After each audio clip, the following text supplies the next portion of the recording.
ka ciden de fako balmo ben min fara ninka ka kutubal labanaye silamau munun buddam dikata silama nyema yani sunnama erje soson abake ka kuma munun fo ku cari ayesira lanye ciden kam man tawla de mugo ka do kuma be fo ma yeli feju min qawli illa ladayhi arqibu atidu mugo ka do be kuma fili ka boy da sabele ke law de be aw ba fo ko mugo ka bo marasi la ikata nyugon soro monima independence la ko mi mabbo ika silamiya ma dafa mi mabbo shika ika silamiya la mi mabbo o bayira ite silamai ayesira lanye doni de ayesira lanye mugo do be se kato aka sokono ala de be dusukun do ale ye silamai kateme min bora abe ala kanu kateme emin bo kateme eka emin bora iba sura be ciden defa kateme emin bora ko ibe ala defa be ciden defa adilolen ben ninkene tali de la ate sira lanye doni afula na aw fule ka jama min fara nyugon kan silama doron de beya yahudiya be surala kerecen be surala bori sunna be surala kaburu batawlaw be surala dabalikilaw be surala kulunan filinu be surala duluminaw be suraka jamala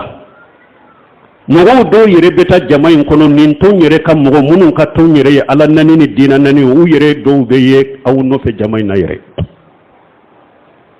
abede be nyugon soroyo aw be jama min fara nyugon ka salli balu be kafiru be boli batolaw be yahudiya be nasara be nte salli yere nta sila o bede be aka jama in kono o be sika ke cogode ko ni min bora ko ewa o bayira ko de be dina dafa dina defa katime min mapo ewa ambe amin fana ni marasi min fule ninye ciden ko hadisa sahalen ko na umbe ciden kari saudoka aqul la yamuna anna arrajula haybatun nas an yaqula bil haqq ija arahu aw sahadahu fa innahu la yukharribu min al ajali wa la yubaidu min rajul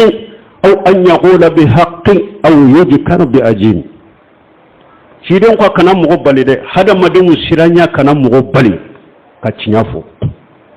ni ye cinyaye mugo ka siranna kani bali ka cinyafo ni serela ciyamina mugo ka siranya kani bali ka cinyafo akoyi ka do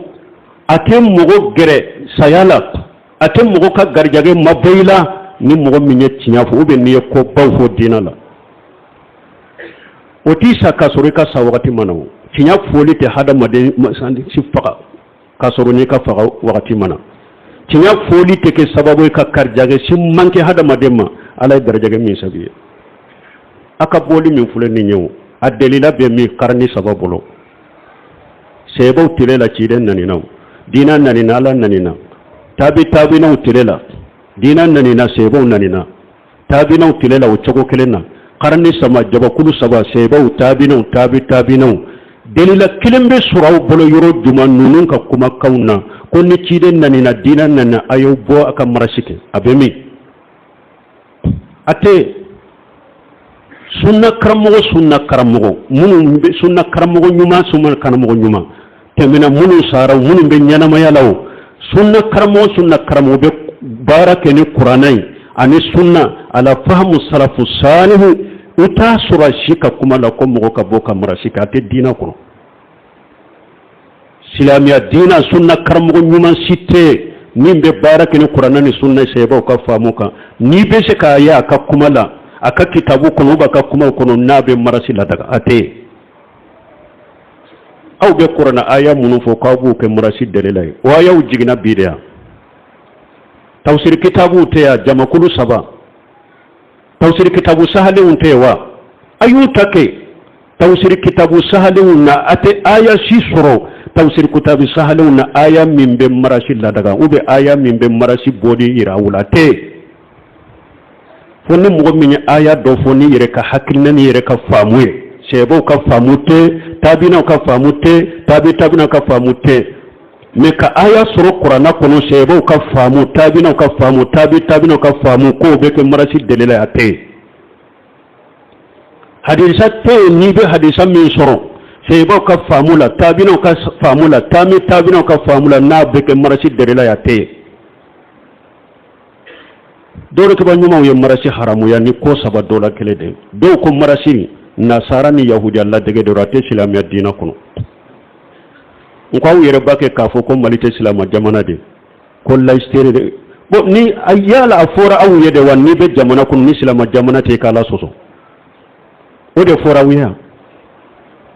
awa minye marasi bora demokrati loi de kono marasi bora laïcité loi de kono marasi mabo qur'ana kono mabo sunna kono mabo sebo ka kuma kono nin ka famu kele o de yato doni ke baga munne sunna doni ke baga haqiqa wiye do ye marasi haramu ya ko yahudiyan nasara wala dagali dido kele fulanna doni ke baga nyuma munu nu be qur'ana ni hadisa famu sebo ni salafu ka famu togola ko marasi ye bidiya de ko qura do dina kono silamiya sariya ye hakkenyini togo min fo marasi tu kono ko la ko qura do dina kono bidiya do ulu ya haramu ni oye jama kulu sabana sunna karamugo haqiqa munu ni marasi haramu ya ukum mafasidul mujaharatu mafasidul lajima ko marasi ni ko ka ke ko ciyali min be marasi la ko ciyali ni marasi be nyogon fede badaw dese ka bo nyogon marasi nyuma fana te koy marasi shi de teke jiya kono ni ciyali te marasi minna hari na danna de aw taran fara nyogon ka ke yahudiya be nasara ni islaman kaburu batolaw bidiya mogo muso ni ke ka beto nyogon ka be fara nyogon ka ala soso betemenenka ciyali betemenenka ciyali tetemenenka balimo donc wallahi ambe qur'ana defa ambe sunna defa wallahi ko nyantoro ayan duskun toro amaddi anye mislama ni ko be ciden de ko e yere kana ciden soso e ko be ciden defa de e yere ciden soso alimami kelen betam marasi nabbi akelen kele ba akala aka ewa salli kunu khairul maghdubi alaihim wala dallin ala ikanam bila idimina munun koro yahure kanam bilu kasiraka ikanam bila nasara kasiraka ni aya kala ni en ko fe ka sallila ettilala enye sira keneka ko marasi yo bomi esga yere min kare ka fata ko ye ta fando ala yere folo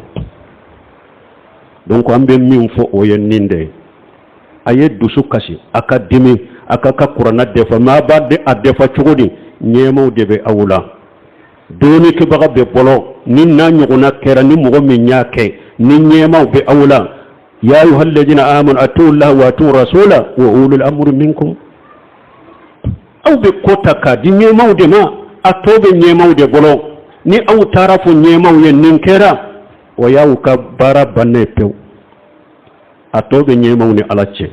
ube na bese kanyine aya nyine na ya surakata di nyema make ale de be sariya bolaka na ya la se nyema ma ata borala ube aw tarafu nyema aw ta borala me aw fule ka boka to nyon ka minke ate dina kuno bi ata kuno sini ate sika ya kuno fana ambe min fo silama wo ninde ربنا آتنا في الدنيا حسنة وفي الآخرة حسنة وقنا عذاب النار ربنا لا تجعل قلوبنا بعد إذ هديتنا وهب لنا من لدنك رحمة إنك أنت الوهاب اللهم اجعل الإسلام والمسلمين وأجل الشرك والمشركين ودمر أعداءك أعداء الدين برحمتك يا أرحم الراحمين وآخر دعوانا الحمد لله رب العالمين